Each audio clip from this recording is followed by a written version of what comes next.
Togo Info. Le Togo à votre portée. En direct des studios de la plus belle des radios, nous vous souhaitons une très belle entame de journée. Soyez les bienvenus, mesdames et messieurs, dans le débat de Nana FM. Nous sommes le lundi 27 juillet 2020. Et tout de suite, voici l'illustration du sujet du jour. C'est avec le professeur Kwakovi Magloire, à l'audience organisée ce week-end par l'archidiocèse Lomé. Il a été interrogé à l'issue d'une conférence organisée sur l'émergence du Togo ce week-end. Les pays émergent d'un point qu'on appelle le sous-développement. J'ai donné les caractéristiques de ce sous-développement en évoquant l'impérialisme qui est décrit dans un centre constitué par le G8 et le G20, c'est les pays les plus développés de la planète, et une périphérie, les pays sous-développés. Le développement, c'est un changement dans les institutions et dans les mentalités. Le Togo a tous les atouts pour l'émergence. Nous avons entendu dire que nous sommes les premiers exportateurs de produits bio vers l'Europe. Nous avons tous les atouts, si la population est jeune, d'émerger, à condition que les modalités qui gèrent l'argent chez ceux qui ont émergé, nous les prenions nous aussi. Le temps de payer la dette qui grève le budget fait que nous ne pouvons pas aller aussi vite que nous le voulons. En 1963, avec le premier président, nous étions à une croissance de 8%. Aujourd'hui, nous flottons autour de 5. Le Covid a encore ralenti les choses. Donc, on ne peut pas donner nécessairement d'années. Mais si on prend tous les paramètres de ceux qui sont déjà émergents, on peut les rattraper. On peut vendre de l'ananas bio, des mangues bio, des tas de choses. Plus notre phosphate qui va fabriquer non seulement de l'engrais, mais on peut fabriquer aussi du savon avec les mêmes phosphates. D'habitude, nous conseillons en philosophie d'ajouter l'imagination à l'intelligence pour émerger. Nous avons toutes les chances d'émerger si la population est jeune, estime le professeur Kwakovi Magloire. Mais alors justement, comment construire le Togo de cette nouvelle génération? C'est l'interrogation du jour et pour en parler, avec moi dans ce studio, le docteur Aubinton, il est le président de la Nouvelle Vision. Bonjour docteur. Bonjour. Ce débat se fera également avec vous, auditeurs, qui pouvez réagir dès maintenant via la page Facebook de Nana FM où vous pouvez également nous suivre en Facebook Live. Et dans une vingtaine de minutes par téléphone à travers le 91 09 71 71 ou le 96 61 58 58. Avec Nestor Gloire à la mise en onde, je m'appelle Antoine Afanou. Comment construire le Togo de la prochaine génération? C'est le thème du jour. Bienvenue sur la plus belle dame de Lomé. Mais avant d'y aller, docteur Ton, le moins que l'on puisse dire, c'est que depuis le rejet de votre candidature à la dernière présidentielle, vous et votre mouvement, la Nouvelle Vision, n'avez pas chômé. On vous voit sur le terrain à travers différentes actions. Comment s'explique ce maintien de niveau, si l'on peut l'appeler ainsi? Permettez-moi tout d'abord de dire bonjour à tous les auditeurs, à tous les ambassadeurs, à toute la jeunesse togolaise. Ça fait longtemps. Je pense quand même que si la Nouvelle Vision ne chôme pas, cela ne fait que témoigner de ce que nous avions dit depuis le début, que nous avons celle de pouvoir construire un Togo soudé, un Togo émergé. Le Togo soudé, le Togo émergé ne s'arrête pas lorsque votre candidature est rejetée. Parce que il y a des jeunes qui continuent de souffrir, il y a des gens qui sont toujours là sans emploi, des gens qui sont dans des situations difficiles. Donc nous pourrions quand même tous à jouer notre rôle, même si on n'est pas encore là-bas. Donc la Nouvelle Vision, depuis sa genèse, avait pour mission, pour vision de pouvoir tout faire pour changer les mentalités et aussi changer les institutions, comme l'a dit le professeur Kwakovi dans son intervention. Donc pour se développer, il faudrait quand même que les deux éléments-là soient présents. Donc comment y arriver? Il faudrait que cette Nouvelle Vision joue sa part. C'est pourquoi depuis même le rejet de notre candidature, nous avons continué à poursuivre nos œuvres vers la création de ce Togo de nos rêves. Alors, la situation, cette difficulté que nous traversons tous, c'est aussi le coronavirus. Et contrairement à tous les autres, on va dire, c'est que vous ne vous cantonnez pas à offrir des masques ou du matériel de protection, mais vous offrez des ordinateurs, des imprimantes. Ce sont des réponses à des besoins ou vous pensez que c'est du matériel dont le pays a besoin pour véritablement se développer? Non, nous dirons que pour le Covid-19, nous n'avons pas été passifs. aux actions, parce que déjà, à l'appel du gouvernement sur les bonnes volontés, la nouvelle vision a aussi intervenu en donnant une enveloppe financière. De ce côté, mais tous les jours, nous partageons des cache-nez, nous partageons des mains un peu partout à Lomé. Mais vous ne vous arrêtez pas là. À cela, parce que non, le développement, ou bien quand on parle du Togo de demain, ça ne s'arrête pas à la gestion du Covid. Il faudrait que nos institutions continuent à travailler. Il faudrait qu'on prenne à vivre avec le Covid tout en ayant un plan de développement de notre pays. Et donc, dernièrement, le don du matériel que nous avons offert à la mairie, à la commune, au goût 4, était suite à une demande, à une doléance portée à notre attention. Vous n'êtes pas sans savoir que... Le professeur Kwakoui Magloire estime que il faut une population jeune et, dit-il, nous avons la chance d'avoir cette jeunesse.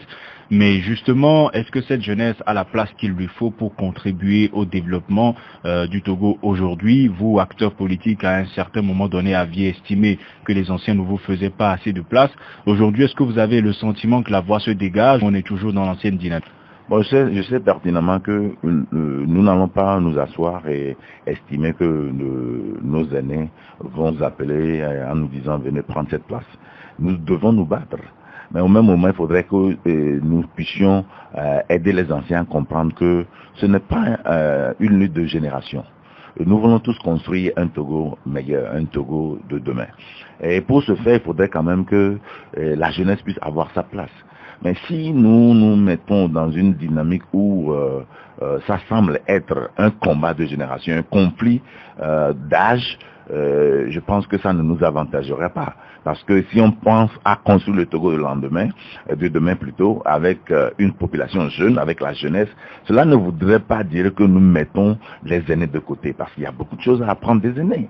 Et on dit souvent en Mina, donc cela veut dire que nous avons toujours besoin des espérances des anciens pour pouvoir mieux nous orienter pour le futur. Mais eux, est-ce qu'ils vous en sentent capables? Est-ce qu'ils vous font confiance? Je pense qu'il y a un problème à ce niveau, problème de confiance.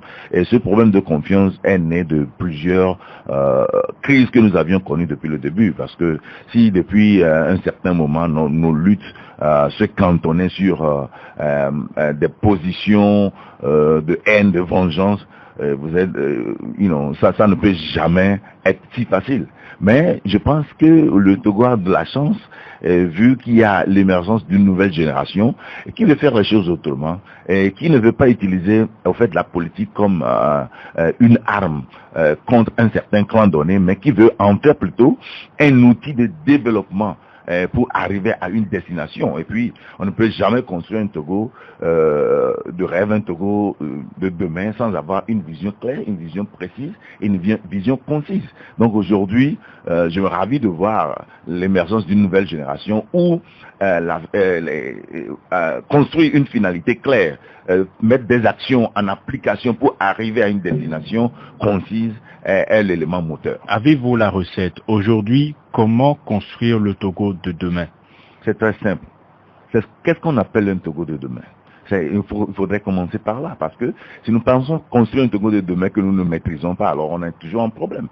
Qu'est-ce qu'un Togo de demain? Nous avons à plusieurs moments, nous avons défini le rêve togolais comme étant celui qui permet à chaque citoyen de vivre sur un territoire et qui lui permet de manger aujourd'hui et demain, qui lui permet de vivre en toute sécurité et confiance, et qui également lui permet non seulement de rêver, mais aussi de réaliser ses rêves. Mais si telle est la vision, si telle est ce que nous poursuivons, ce que nous pourrons définir comme un Togo de demain, alors ce qu'il y a à faire, c'est de savoir les outils dont on a besoin pour arriver à cette destination. Et ces outils, comme l'avait déjà souligné le professeur Kwakoui, il y a une population jeune, il y a les ressources dont dispose notre pays, et enfin il doit avoir la création d'un cadre qui permet à ce que ces ressources disponibles puissent être transformées en ressources dont on a besoin pour arriver à cette destination. Oui, ce Togo est possible, mais il faudrait même voir dans les conditions que nous sommes aujourd'hui, ce que les Togolais arrivent à faire, ce que la jeunesse togolaise arrive à faire, et l'ingéniosité des jeunes Togolais pour savoir que quand nous dépassons la crise, bon, d'abord sanitaire, et après la crise politique, et nous créons un cadre qui motive cette jeunesse à s'engager pour son peuple, à s'engager pour lui-même, en devenant acteur de son propre développement. Je ne pense pas que ce serait dans 1000 ans que nous allons construire ce Togo qui permettra à tout le monde de vivre et d'être heureux de s'appeler Togolais. Mais avec ce que les jeunes font aujourd'hui, certains estiment que le cadre est déjà en place et il y a des indicateurs à l'appui, doing business, climat des affaires et autres, vous connaissez. Oui, quand on parle de cadre, c'est bon. Comme je l'ai dit le week-end passé, oui, le cadre de la décentralisation est là. Maintenant, il faut aussi l'opérationnalisation de ce cadre. C'est-à-dire, on peut pas les élections locales. 117 communes en tout. Quand vous avez des mairies plus d'un an qui n'ont même pas d'électricité, qui ne sont pas même loin de Nangbeto par exemple.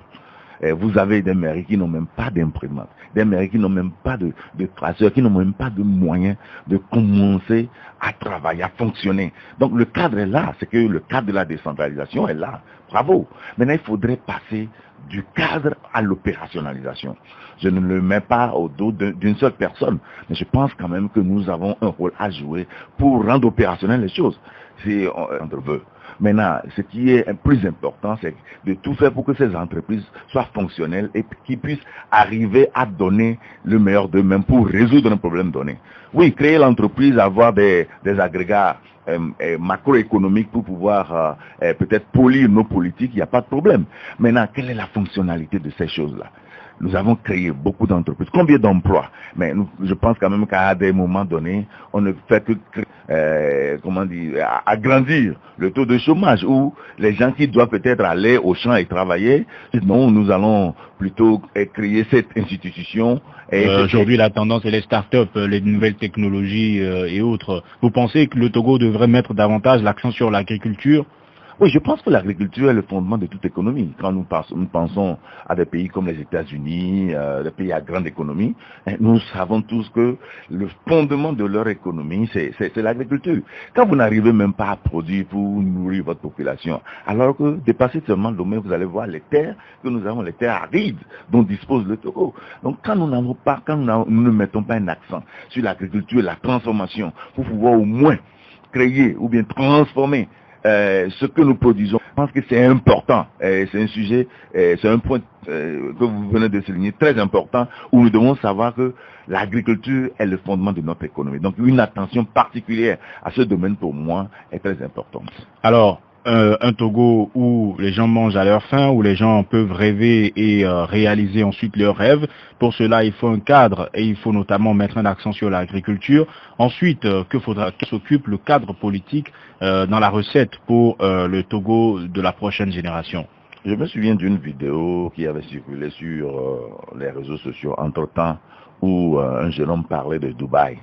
Et en ce moment, il disait que à Dubaï, mais ils n'ont pas assez de pétrole comme au Nigeria. Il a cité certaines ressources comme dans d'autres pays africains, mais ce qu'ils ont de plus important, c'est le leadership. Et donc ça m'a beaucoup touché, parce que quand vous avez un leadership qui crée un cadre de développement, tout le monde est motivé à travailler en ce sens. Donc je pense que, à part tout ce que nous avons comme ressources au pays, il faudrait maintenant un leadership qui crée le cadre, qui, au fait, donne cette motivation à chaque Togolais de s'activer pour créer notre Togo de rêve. Alors c'est vrai que vous avez fait les États-Unis, leadership, ça vient de l'anglais au départ, et plusieurs ne peuvent pas savoir ce dont il s'agit. Quand vous parlez de leadership, de quoi est-ce que vous parlez concrètement? Alors quand on parle de leadership, on parle de nos administrations, de ceux qui portent la voix du peuple et qui doivent tracer vraiment les chemins, comme qui doivent créer les cadres judiciaires, qui doivent créer les cadres. Ça veut dire que vous attendez que les dirigeants donnent les bons exemples? C'est important également. Et ça ne s'arrête pas à cela, mais il faudrait quand même que quand vous appreniez aux gens ce qu'ils doivent faire, et s'ils n'arrivent pas à travers ce que vous dites, alors démontrez ce que vous voulez faire à travers vos actions. Donc nous devons avoir un pays où nos dirigeants sont des exemples à suivre, où la gestion même des biens du pays inspire les jeunes à donner le meilleur d'eux-mêmes. Mais si nous avons un pays où dans toutes les semaines on doit entendre les gens qui ont dilapidé les caisses de l'État, les gens qui n'arrivent pas à donner les comptes après la réalisation de certains projets, des gens qui partent avec l'argent de construction des routes un peu partout, c'est-à-dire ça décourage. Nous devons avoir un leadership, c'est-à-dire nous devons avoir des devanciers qui démontrent au fait ce qu'on peut appeler la redevabilité. C'est-à-dire on vous confie un projet, réalisez ce projet, cherchez votre désir à travers l'accomplissement des tâches que vous avez devant vous. Alors que ce n'est pas au fait, nous n'insistons pas tellement à cela. Il y a plusieurs années où tellement de choses se sont passées dans notre pays, et non seulement que ce sont des gens qui l'ont fait, mais il faudrait avoir aussi également un leadership qui vraiment est debout pour pouvoir recadrer des gens. Il ne suffit pas seulement de chercher à poursuivre ceux qui ont violé le feu, ceux qui n'ont pas porté de masques, mais ceux qui ont dilapidé les caisses de l'État, ceux qui n'ont pas donné les comptes qu'il faut, il faudrait quand même les ramener à l'ordre pour que ça puisse servir d'exemple à ceux qui seront appelés à servir notre pays dans le futur. Georges Kedani, sur la page Facebook de Nana FM, écrit que le Togo de la prochaine génération doit inéluctablement se construire en tenant compte des défaillances de la génération présente. Tout ceci tout ceci pour ne pas tomber dans les mêmes travers. Les comportements se dégradent au jour le jour. Faisons très attention pour la prochaine génération. Alors, avant de donner la parole aux auditeurs, est-ce que vous voudrez bien résumer, en ce qui concerne la nouvelle vision, la manière dont vous entrevoyez le Togo de la prochaine génération? Oui, d'abord le Togo de la prochaine génération, qui commence d'abord au fait ce soir, c'est le Togo où chaque Togolais pourra vivre, manger à sa faim, vivre en toute sécurité dans son pays et rêver, réaliser son rêve. C'est le Togo dont on a besoin. Maintenant, pour construire ce Togo, on a besoin de dépasser les clivages politiques, ethniques et religieux. On a besoin également d'un nouveau leadership qui est basé sur le principe de la redevabilité et qui fait ses actes à travers un système de gestion et non un système des hommes uniquement. Et on a besoin aussi d'une motivation nationale, une motivation de tous citoyens, que ce soit ceux qui sont sur le terrain ou qui sont dans la diaspora, pour revenir ensemble construire ce pays. Donc nous devons définir ce rêve partagé et que ce rêve soit l'élément moteur de chaque citoyen à travers la création d'un cadre où chaque Togolais se sent confiant de pouvoir participer à la création du Togo, de son Togo. Vous l'avez rencontré, vous l'avez abordé, elle vous a conquis. Vous l'avez épousée pour ses valeurs. Avec vous, elle a fait du chemin. Fidèle, prompte, dévouée, elle coule dans votre vie par sa grâce, sa fraîcheur et sa douceur. Entraînez-vous, c'est plus qu'une tradition, c'est une histoire d'amour. C'est fin de cette lutte, toutes nos valeurs dans un nouvel emballage pour désaltérer sans altérer votre santé. Le 91 09 71 71 ou le 96 61 58 58. À votre avis, comment construire le Togo de la prochaine génération? Nous vous rappelons que nous sommes en studio avec le docteur Aubinton, président de la Nouvelle Vision. Premier auditeur en ligne. Allô? Allô, bonjour Antoine. Bonjour, vous vous appelez? Albert Avedi. Albert, allez-y, nous vous écoutons Davidi. Ok. Selon moi, tout doit partir de l'éducation. D'abord, éduquer les jeunes en commençant par les enseignements au niveau du secondaire, primaire, supérieur. Que faudrait-il changer en matière d'éducation? Pour revoir le système, perdre les états généraux et revoir ce qui cadre avec nos réalités et définir le système en tenant compte de cela. Et ensuite? Maintenant, aller vers la formation au patriotisme ou au civisme. Parce qu'aujourd'hui, quand on parle de corruption, c'est pas forcément l'ancienne génération qui est impliquée. La corruption est presque partout, que ce soit au niveau des jeunes ou des anciens. Maintenant, au niveau de la politique, je crois que les aînés doivent être maintenant fiers de cesser de faire ombrage aux jeunes, et les jeunes aussi doivent s'efforcer d'émerger en initiant des choses. En résumé, je crois que tout doit partir de l'éducation et envie d'arriver à modeler des jeunes très engagés ayant une vision claire et réalisable pour le pays. Merci. Merci Albert pour la précision de votre intervention et vos propositions. Passez une excellente journée. Un autre auditeur en ligne. Allô? Oui, allô. Bonjour Monsieur Pelé. Bonjour. Comment allez-vous? Très bien. Allez-y, nous vous écoutons. Je salue le président. Bonjour Monsieur Pelé. Oui, je pense que c'est le chef d'État togolais, il y a des matérialités. Aucun sacrifice n'est trop grand lorsqu'il s'agit de la jeunesse. Mais si nous allons avoir un président qui, avec la jeunesse, danser l'animation, je pense que ça ne peut pas évoluer. Qu'est-ce qu'il faudrait faire pour que ça évolue? Bon, il faudrait il faut un bon encadrement, c'est-à-dire une bonne éducation. C'est-à-dire ce qui se passe aujourd'hui, je pense que si on ne devait pas faire attention, je pense que la jeunesse est un danger public. Mais qu'est-ce que vous entendez par une bonne éducation? Oui, une bonne éducation, c'est au niveau d'abord de l'école, et aussi de nos parents, des parents aussi. Ça, c'est très important. Bien. Mais au niveau de la politique, c'est la bonne gouvernance. C'est-à-dire, la jeunesse est très bafouée, précisément au Togo. C'est-à-dire, le délinquantisme est très élevé. Bien, bon, merci. On ne sait pas comment écarter ça. Comment bloquer cette situation? Je ne sais pas si notre invité la situation liée à la mauvaise gouvernance ou laquelle précisément?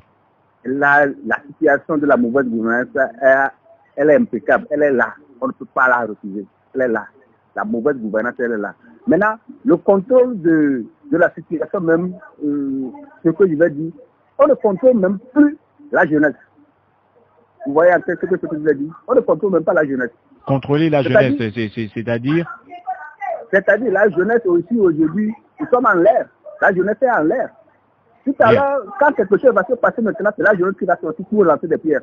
Bien, merci. On va essayer avec le docteur Aubenton d'apporter un certain nombre d'éléments à votre intervention. Merci Monsieur Pelé d'avoir été avec nous. Passez une excellente journée. Le 91 09 71 71, auditeur en ligne. Allô? Allô, bonjour. Bonjour, vous vous appelez? Vous vous appelez comment? Sana Sadio. Monsieur Sadio, comment allez-vous? Bien, monsieur. Allez-y, nous vous écoutons. Moi, je pense qu'il faut quand même miser beaucoup sur l'éducation au sens large du terme. Au sens large du terme, dans ce sens, il faut encourager les Togolais à consommer togolais. Toutes les économies puissantes, la Chine, l'Allemagne, les États-Unis, se basent sur une demande intérieure. Si vous produisez des choses que vous ne consommez pas, vous poussez les bases de votre économie. Aujourd'hui, nous avons Nioto qui produit de l'huile à partir de matières produites au Togo. Et combien sommes-nous à consommer cette huile pendant que nous courons vers les huiles importées? Et ces exemples, on peut les multiplier. Bien sûr. Il y a plein d'initiatives de jeunes, Tanko Timati et autres. Il y a plein d'initiatives. Alors, vous pensez que pour construire le Togo de la prochaine génération, il faudrait commencer à consommer local?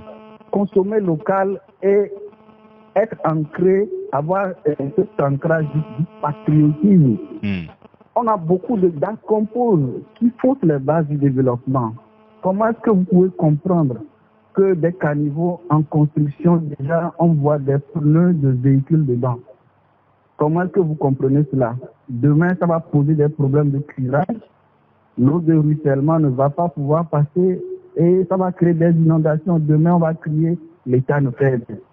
Donc, globalement, vous pensez que le Togolais lui-même doit changer de comportement et d'éducation, de mentalité surtout. Merci. Merci Monsieur Sadio d'avoir été avec nous et passez une excellente journée. Nous allons prendre encore un auditeur en ligne et laisser réagir l'invité, le 91 09 71 71 ou le 96 61 58 58. Allô? Allô? Bonjour. Bonjour, Monsieur Sibiti, comment allez-vous? Très bien. Allez-y, nous vous écoutons. Vous parlez de cette jeunesse. Pardon? Cette jeunesse doit se prendre en compte.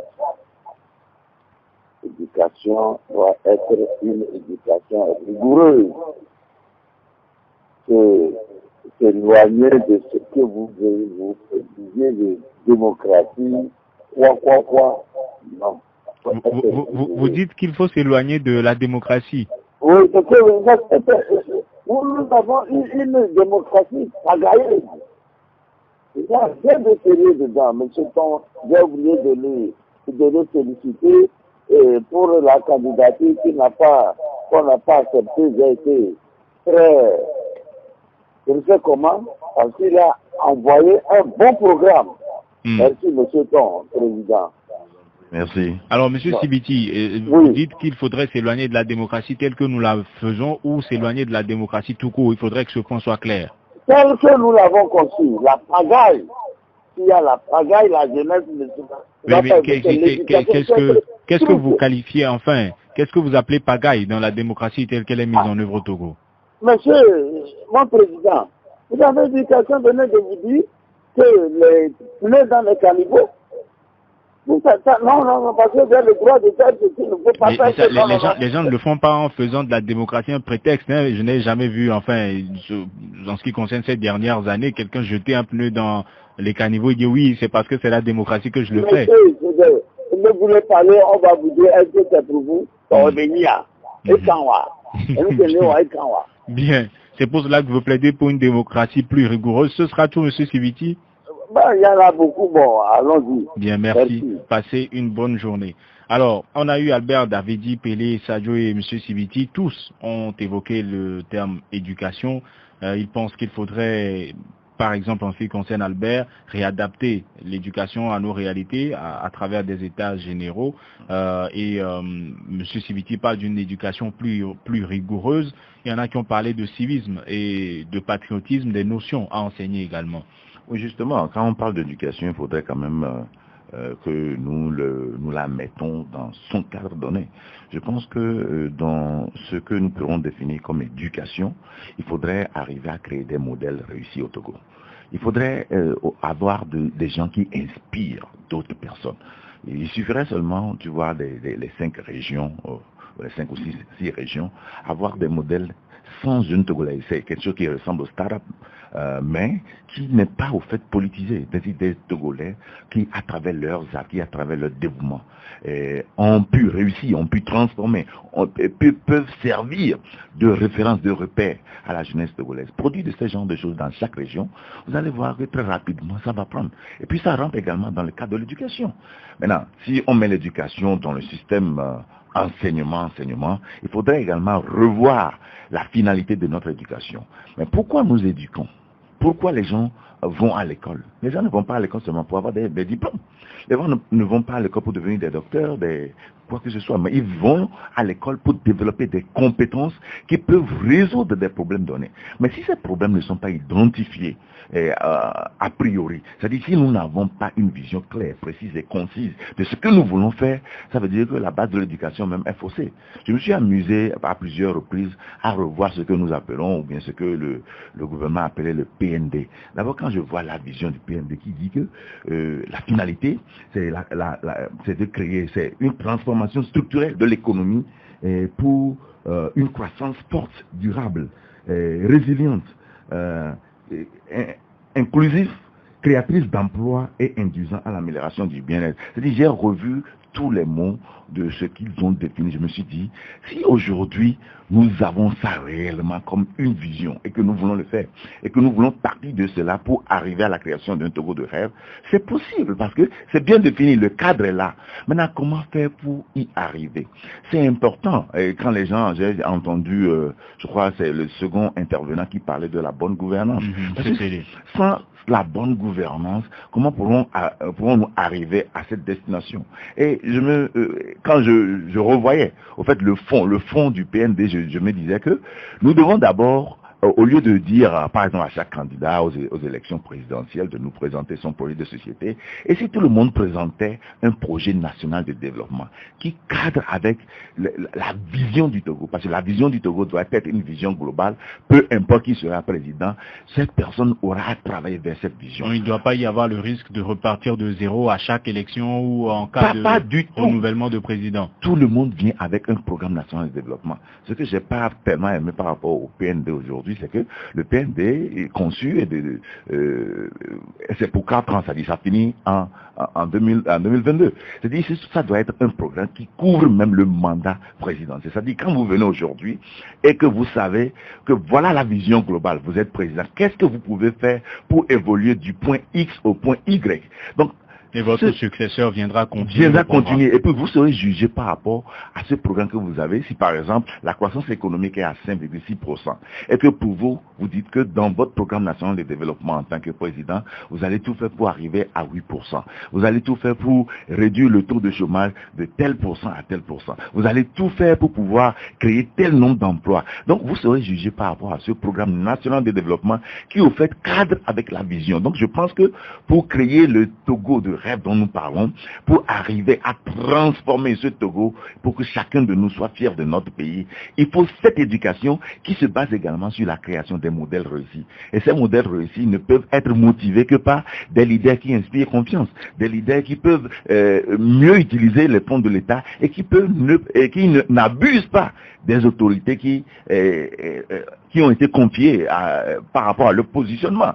Donc c'est possible. Alors, demander à tous les candidats de proposer des programmes qui entrent dans le cadre d'une vision globale, ce sont des choses qui ne sont pas théoriquement possibles en démocratie, du moins sur le papier. Et M. Sibiti pense que, justement, la démocratie, quelque part, nous pose problème parce que les gens font ce qu'ils veulent et ils pensent qu'il faudrait un peu plus de rigueur. Qu'est-ce que vous en pensez? Je pense justement que l'intention de l'intervention de M. Sibiti, c'est que, au nom de la démocratie, les gens se permettent de tout faire parce que la démocratie, c'est la voix du peuple, par le peuple, c'est-à-dire tout le monde pense que c'est parce que nous sommes en démocratie, ça me permet de faire ce que je veux. Et pourtant, il y en a qui continuent à affirmer que nous sommes en dictature. Bon, est-ce que la démocratie même n'est pas une dictature positive? Parce que quand on dit démocratie, c'est-à-dire l'autre a le droit, donc ça veut dire que tu as un devoir.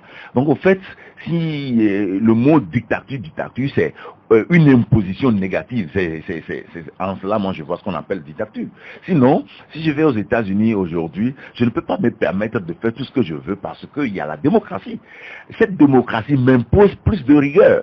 J'ai par exemple un amplificateur de 1500 watts, mais que je ne peux jouer à un niveau donné. Pourquoi? Parce que l'autre à côté de moi, il peut tout de suite appeler la police. Justement parce qu'il a également son droit. Mais son droit m'impose mon devoir. Donc au fait, la démocratie, c'est une dictature positive qui est comprise par tout le monde, qui va dans un sens positif. Donc, mais au nom de cette démocratie, comme l'a souligné un tout petit peu M. Sibiti, c'est que les gens se permettent de tout faire pour se dire, bon, je suis libre de faire cela. Non, la rigueur dont il parlait, je crois, c'est la rigueur dans la gouvernance. Les gens doivent savoir que si vous fautez quelque part, il faudrait subir les conséquences données. Donc, on ne doit pas avoir une démocratie, au nom de cette démocratie, permet à tout le monde de faire ce qu'il veut faire.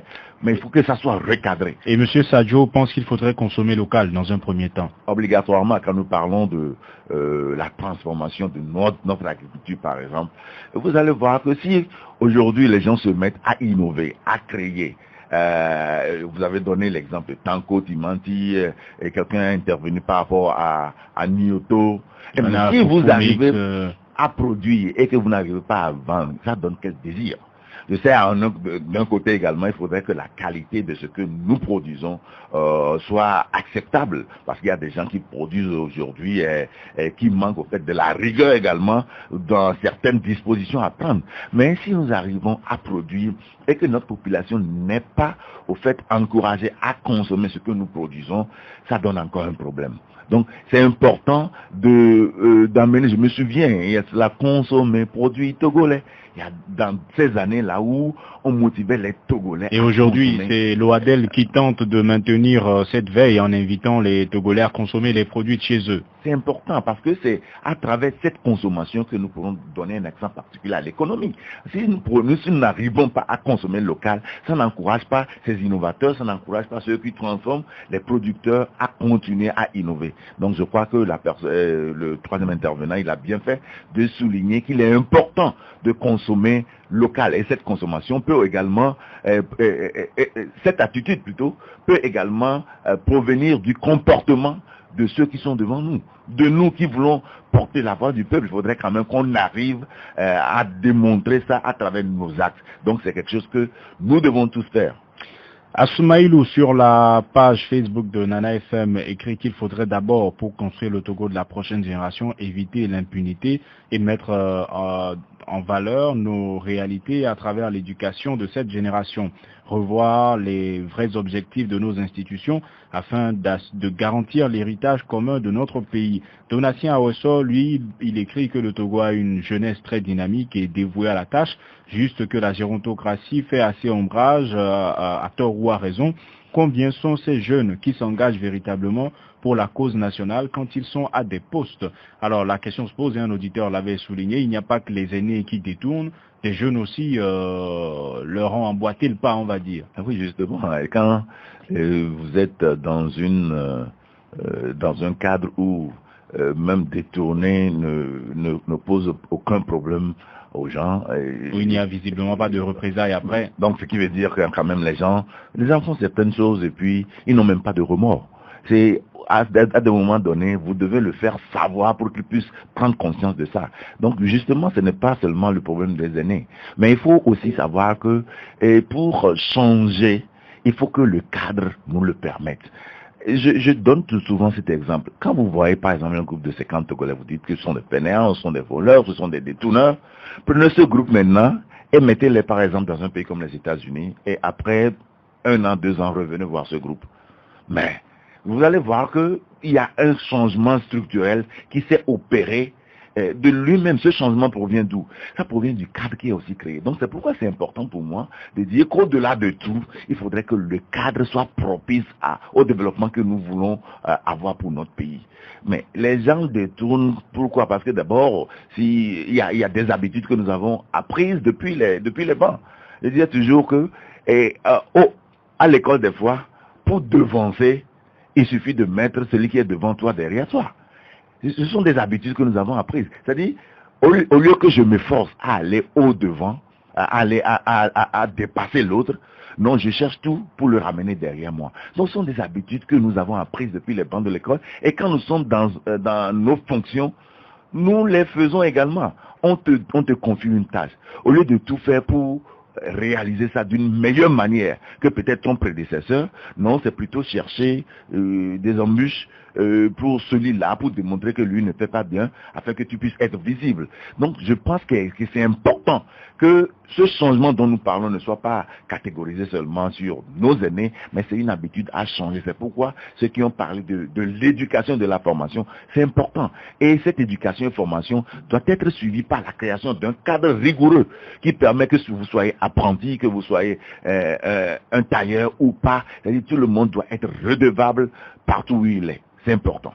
Alors nous approchons de la fin de ce débat et aujourd'hui le débat sur la jeunesse, les adolescents qui sont un peu trop tournés vers le sexe et autres. Sur ce point de vue, que propose la nouvelle vision? Je reviens au même schéma. Je crois que vous faites référence également à certaines vidéos qui ont circulé récemment. C'est-à-dire, quand moi j'ai vu en tant qu'enseignant, j'ai vu cette vidéo, la première question que je me suis posée, c'est de savoir si c'était le professeur qui filmait. D'autant plus qu'en tant qu'éducateur, je ne vois pas pourquoi les élèves pourront avoir ce temps libre sans le professeur, parce que l'éducation aussi c'est la supervision.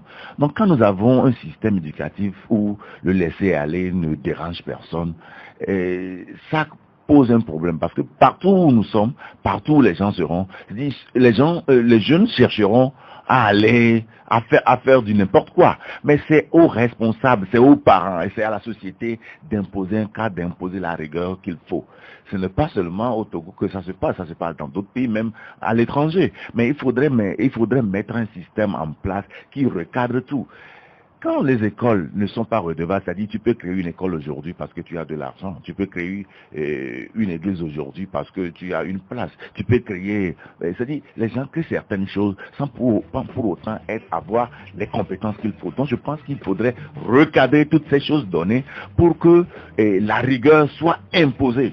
Sinon, nous allons continuer par créer, on aura de gros indices macroéconomiques qui disent que ça va, mais au fond, ça ne fera que ronger. Donc je pense que le système éducatif doit être revu. Et de ce côté-là, je mets la charge sur tout le monde, et les enseignants et les parents. Et en même temps, votre mot de la fin. Je dirais pour le mot de la fin quand même que le Togo de demain est possible. Et ce Togo a déjà pris son élan, mais il faudrait que chacun de nous puisse changer de mentalité, puisse partager cette vision et s'activer pour vivre au fait les fruits de notre Togo soudé, notre Togo émergé. Merci Dr Robinton d'avoir accepté notre invitation. Je rappelle que vous êtes le président de la Nouvelle Vision. Ce débat se termine. Merci à vous auditeurs de l'avoir suivi et d'y avoir participé par téléphone comme par internet. La vidéo restera disponible bien entendu sur la page Facebook de la radio. Vous êtes à chaque fois des milliers à les regarder. Nous vous en sommes reconnaissants. Je m'appelle Antoine Afanou avec Nestor Glo à la mise en onde. Passez une excellente journée en compagnie de votre radio.